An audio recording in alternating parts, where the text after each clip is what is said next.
Alors, on approche de la fin. Alors voilà la dernière partie de l'histoire du royaume de Mandalay qui durera seulement 28 ans, de 1857 à 1885.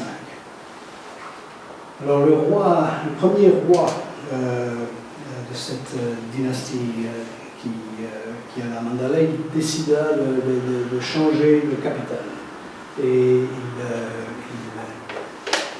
il reprit tous les temples qui avaient été construits, qui pouvaient être déplacés. Il les déplaça de la Malapula sur Mandalay, qui est à peu de distance.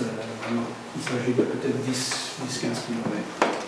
Et Mandalay devint un centre très important du bouddhisme au Myanmar, qui le reste encore aujourd'hui, peut-être le centre le plus important du bouddhisme au Myanmar. Et ce qui s'est passé à cette époque, c'est qu'on a eu une coupure avec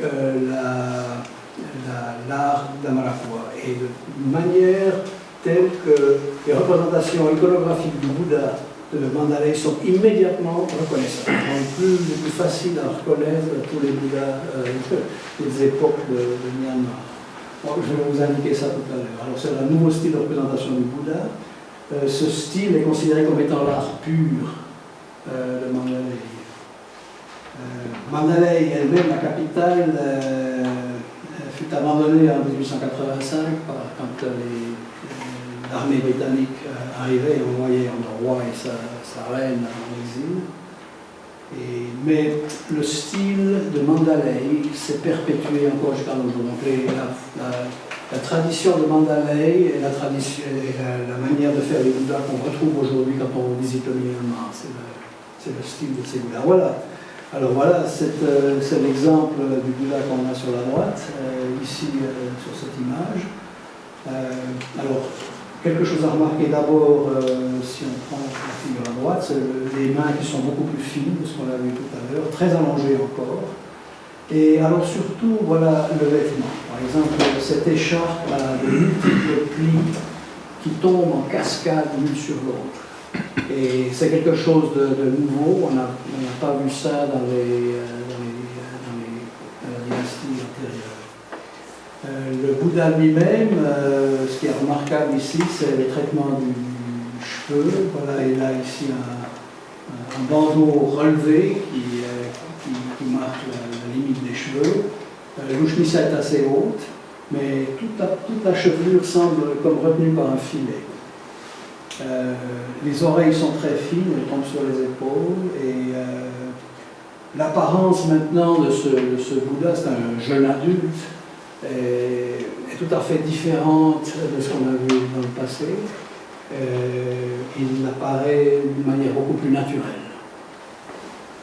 Alors un autre exemple du style de Mandalay, et alors ce style est particulier parce qu'il n'y a plus rien en dessus de la bosse crânienne.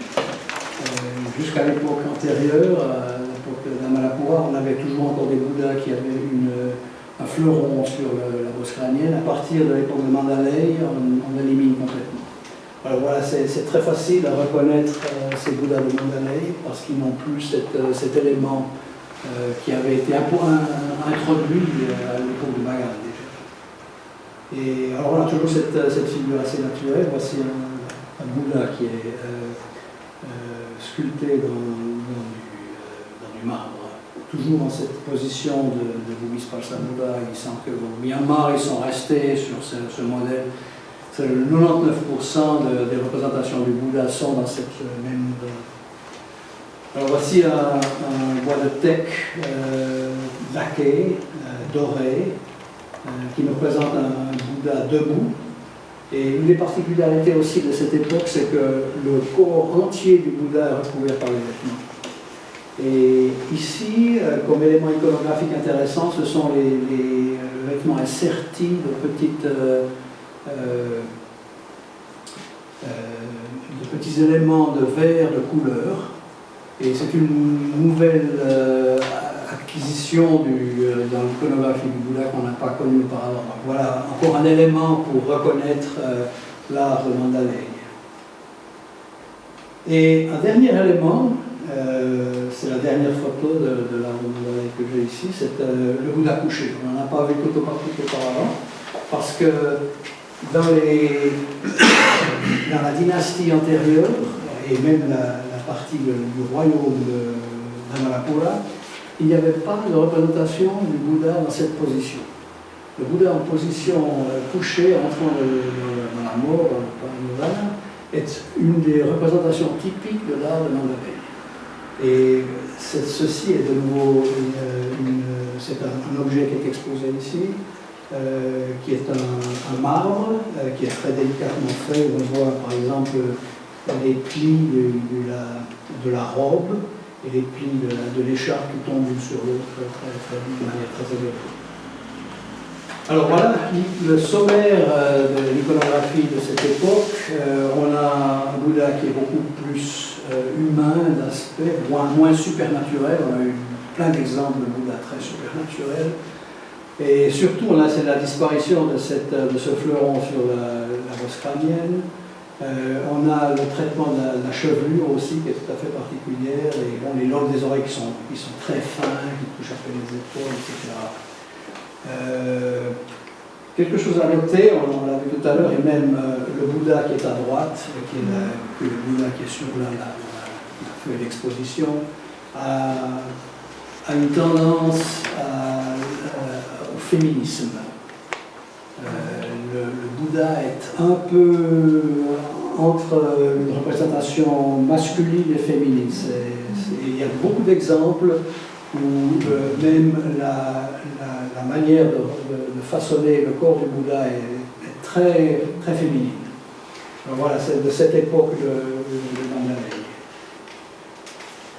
Alors, très rapidement, l'époque actuelle, une des tendances qu'on a au Myanmar actuellement, si vous visitez le Myanmar, vous allez le voir, c'est l'application de très fines feuilles d'or sur le corps du Bouddha, surtout sur les Bouddhas les plus vénérés au Myanmar.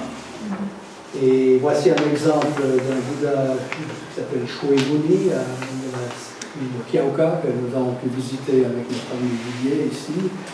Et où on voit que l'application de ces feuilles d'or avec le temps oblitère et nous occulte la figure originale du Bouddha. Dans cet exemple ici de Mandalay, on voit le Bouddha Mahamuni qui est de loin le plus vénéré de tous les Bouddhas du Myanmar.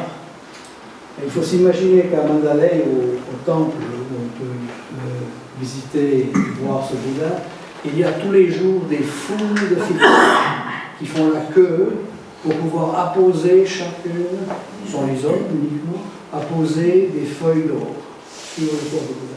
Alors, il s'ensuit que pour ce Bouddha Mahamuni, les jambes et les bras ne sont déjà plus reconnaissables. Vous voyez ici là, des fidèles qui ajoutent sa petite feuille d'or.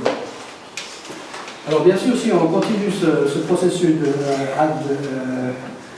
Nauseam, la figure du Bouddha entièrement devient irrécognizable. Voilà 5 Bouddhas, initialement, qu'on peut visiter sur le lac Ilé, et qui sont maintenant devenus invisibles. Ils ont été recouverts complètement d'or, mais ils sont encore révérés, naturellement, comme des Bouddhas, parce que les gens savent qu'il y a un Bouddha sous l'eau. Alors voilà, avec cette représentation iconographique où le Bouddha disparaît, nous avons fermé le cercle de notre voyage à travers l'histoire du bouddhisme, parce que nous avons commencé ça il y a 5 siècles avant notre ère, par un Bouddha qui était déjà inconnu. Alors on commence avec un Bouddha inconnu et on termine avec un Bouddha qu'on ne voit plus. Alors voilà, je vous remercie pour votre attention.